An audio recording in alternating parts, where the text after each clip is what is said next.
నమస్తే అండి. Welcome to Andhra రుచులు బై శ్రీదేవి. ఈరోజు మన వీడియోలో క్యాబేజీ బఠానీ కూరని చూపిస్తానండి. ముందుగా క్యాబేజీని సన్నగా కట్ చేసుకొని పెట్టుకోవాలి.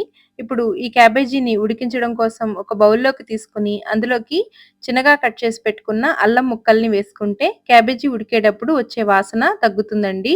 ఇప్పుడు ఈ బౌల్‌ని కుక్కర్‌లో పెట్టుకొని ఉడికించుకోవాలి. కుక్కర్‌లో అడుగున వాటర్ వేస్తాం కాబట్టి ఇంకా క్యాబేజీ ఉడకడానికి వాటర్ ఏమి వేయనవసరం లేదండి. ఇప్పుడు కూరని తయారు చేయడం కోసం స్టవ్ మీద ప్యాన్ పెట్టుకుని కూరకి తగినట్లుగా నూనె వేసుకోవాలి. నూనె వేడైన తర్వాత పోపు దినుసులు, శనగపప్పు, మినపప్పు, ఆవాలు, జీలకర్ర వేసుకోవాలి. ఈ పోపంతా బాగా ఫ్రై చేసుకోవాలి. ఈ కూర కమ్మగా చాలా బావుంటుందండి. అన్నంలోకి, చపాతీలోకి చాలా చాలా బావుంటుంది. ఈ పోపంతా ఇలా బాగా వేగిన తర్వాత ఇందులోకి పొడవుగా కట్ చేసి పెట్టుకున్న 3 పచ్చిమిర్చి, ఒక 2 ఎండుమిర్చి వేసుకోవాలి. అలాగే 2, 3 రెమ్మల కరివేపాకు, చిటికెడు ఇంగువ వేసుకొని ఫ్రై చేసుకోవాలి. ఇప్పుడు ఇందులోకి చిన్న చిప్ప కొబ్బరిని ఈ విధంగా తురుముకుని వేసుకోవాలండి. పావు టీ స్పూన్ పసుపు వేసుకొని 1, 2 నిమిషాల పాటు కొబ్బరిని ఫ్రై చేసుకోవాలి. ఇలా కొబ్బరిని ఫ్రై చేసుకోవడం వలన చాలా బావుంటుందండి కూర.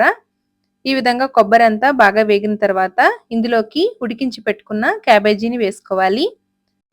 ఇలా క్యాబేజీని ఉడికించుకుంటే క్యాబేజీలో ఉండే పోషకాలేమీ పోకుండా ఉంటాయండి. ఇప్పుడు ఇందులోకి 1 కప్పు ఫ్రోజన్ బఠానీని వేసుకుంటున్నానండి. మీరు పచ్చి బఠానీ నానబెట్టుకొని వేసుకోవాలి అనుకుంటే క్యాబేజీ ఉడికేటప్పుడే బఠానీ కూడా వేసుకొని ఉడికించుకోవచ్చండి. ఇప్పుడు ఇందులోకి కూర రుచికి తగినంత సాల్ట్ వేసుకొని కలుపుకోవాలి.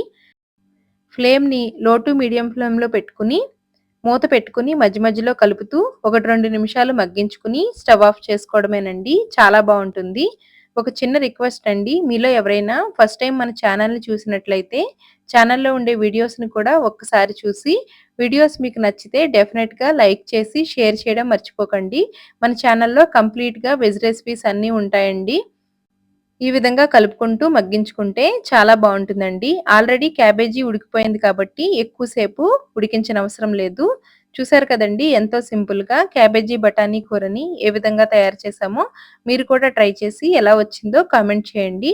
వీడియో నచ్చితే లైక్ చేసి మీ ఫ్రెండ్స్ అండ్ ఫ్యామిలీ మెంబర్స్‌కి తప్పకుండా షేర్ చేయండి. చివరిలో కొద్దిగా కొత్తిమీర తరుగు వేసుకుంటే చాలా బావుంటుందండి. Thanks for watching. బాయ్.